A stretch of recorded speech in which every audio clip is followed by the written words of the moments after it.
Kuna politician mmoja watu wamchunge sana. Na hao wajumbe mnatuambia tukapigie William Ruto kura magoti. Hatuwezi piga, yeye hapana Mungu.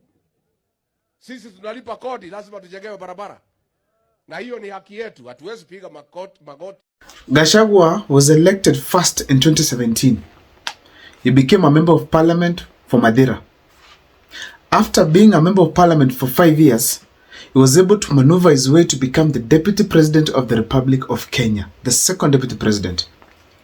Now, regarding Gachagua, apart from that, he led the presidential campaign for the UDA party under President William Ruto within the mountain region. That ability of this gentleman first to ascend to deputy president from immediately after being a one-term, it's magical. This gentleman, when he was given the task, he found a way to plan and be able to campaign to an extent he was able to outshine Uhuru Kenyatta from the mountain region and eventually make William Ruto the person getting the majority votes from the mountain region. Ladies and gentlemen, Rigathi Gachagua became the deputy president of the Republic of Kenya, something that most people did not believe. And after that, Rigathi Gachagua did not just sleep.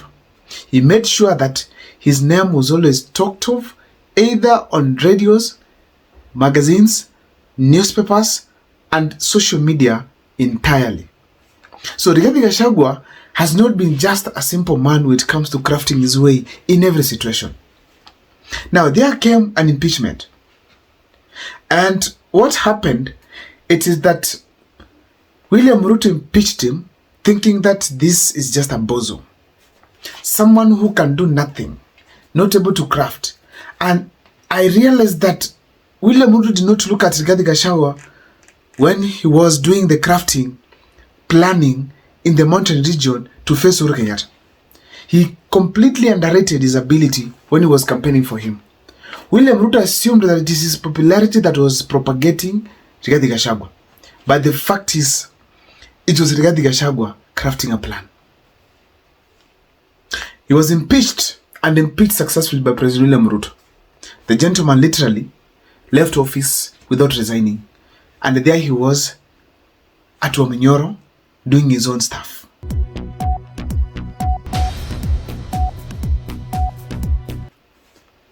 On this particular video here today, I want to take you through on a journey that is showing that Rigathi Gachagua is on a mission heading to State House. But before I take you through, if this is the first time you're watching my videos, kindly take a second or two to subscribe.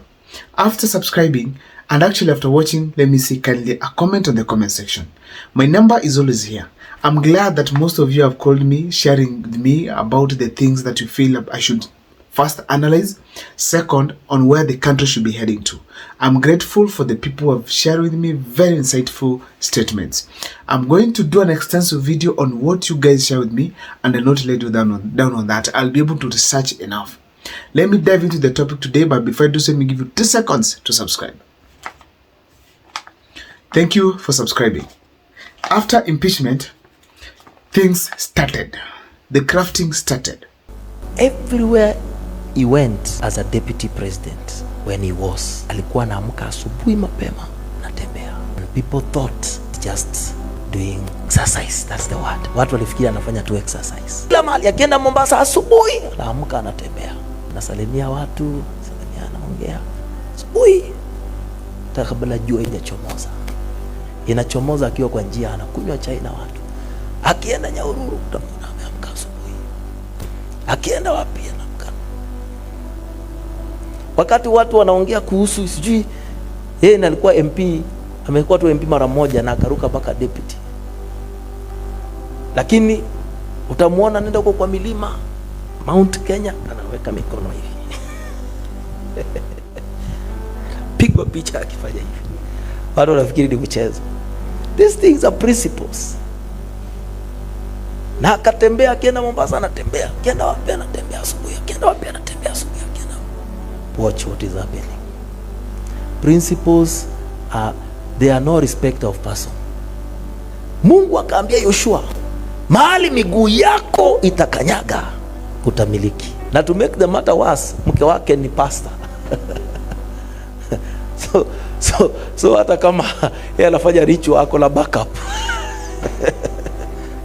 Ako na backup. Koja tu utaona. Zile sehemu zote alitembea. Zote. Na Mount Kenya kwanza yeye ilikuwa specific. Hiyo kwanza yote alichukua yote kwa kikapu. Ile possessing. Haipatiwi ati sijui kingpin sijui ngojea tu atachanguliwa atawekwa. Ana take it by force. Akaichukua.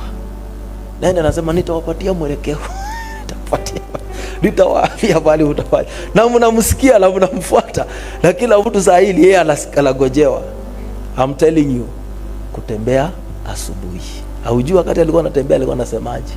Hujui alikuwa anaongeaje? Wakati alikuwa ananyosha mikono kwa milima, hujui alikuwa anasemaje? Today alitumia hiyo principle, it is working for him. This guy, he had a mission in mind. And immediately he was impeached. In fact, it's like William Ruto fast-tracked his process of becoming whatever he wanted to be. Let me tell you that the moment Rigathi Gachagua became the deputy president of the Republic of Kenya, back in his mind, he knew that he was going to become the president after President William Ruto. And the worst thing is that William Ruto did not want that. He did not want an ambitious person around him. So the moment Rigathi Gachagua was impeached, William Ruto really fast-tracked the process of becoming the president of the Republic of Kenya for Rigathi Gachagua. Why?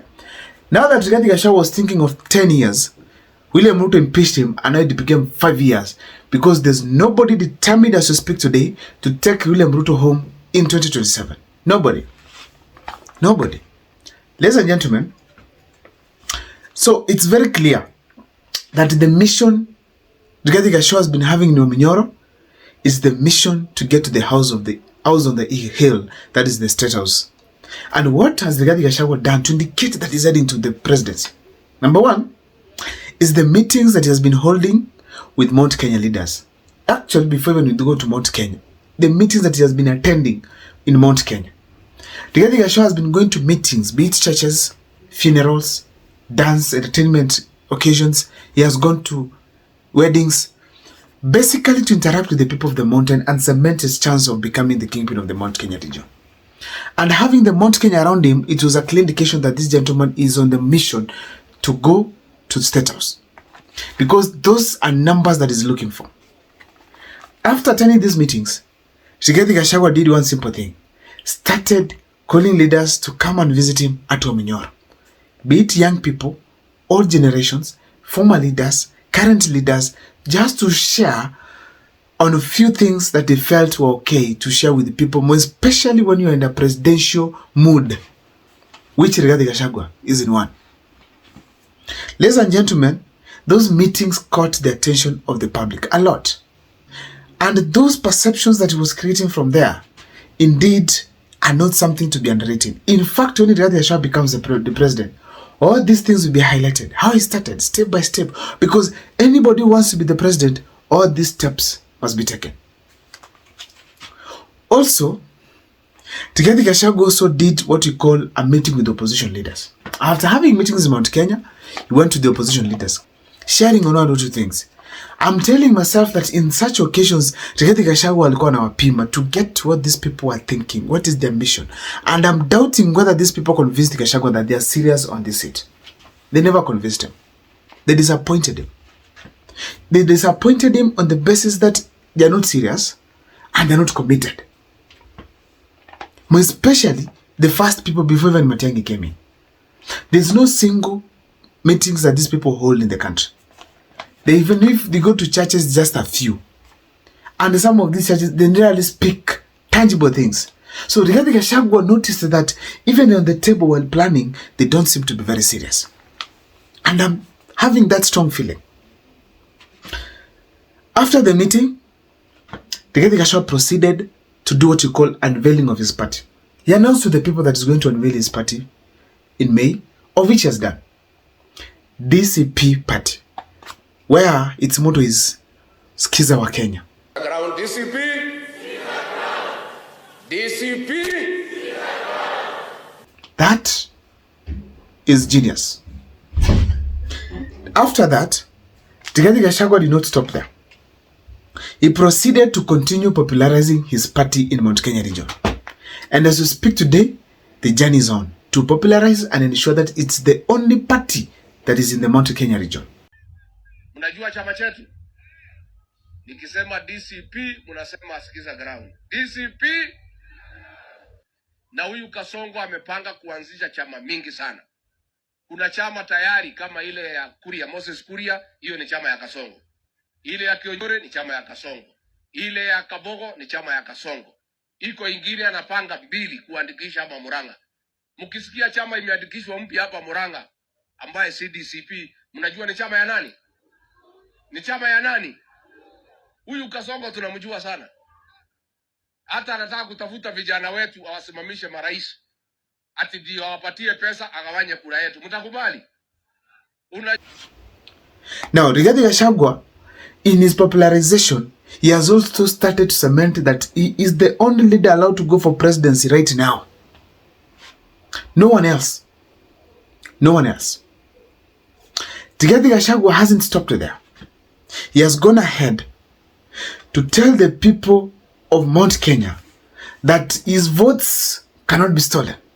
Na mtu mwenye anapanga kuiba kura, anaweza iba kura ya mtu mwingine. Anaweza iba kura ya Raila Odinga, anaweza iba kura. Lakini Rigathi Gachagua hawezi iba. Hii mtoto ya Maumau atakimbiza nyinyi kama basikeli ya kuibiwa. His votes cannot be stolen. That indicates very well he's already planning to be on the ballot. Get his agents, get his people on the ground, and ensure that he's on the ballot. Who is this going to stop a man in a mission? I don't think there's any in the opposition. And as we speak today, Rigathi Gachagua is at liberty to go for the presidency just like any other Kenyan. For those who have been having the notion that Akikuyu cannot come for president now, jipange. Why am I saying that? It's because the efforts that Rigathi Gachagua is making cannot just be written off. He cannot just come, campaign, bring one-term movement, and then you tell me at some point you want to put Rigathi Gachagua aside and bring someone else. On what basis? Let other competitors put more efforts than Rigathi Gachagua. And as a result, Gachagua will say, now, you have surpassed me, let me now leave it for you. But as long as he's the most active, the most talked of, the person moving to get the votes of the youths, the person convincing Mount Kenya that he is going to deliver the victory, the person telling the country that is the man to take William Ruto home, it's going to be very difficult to deal with Rigathi Gachagua. My name is Abel Mokwa. I don't know what's your take, but in the comment section, let me see you guys what you have in mind. See you next time for more videos.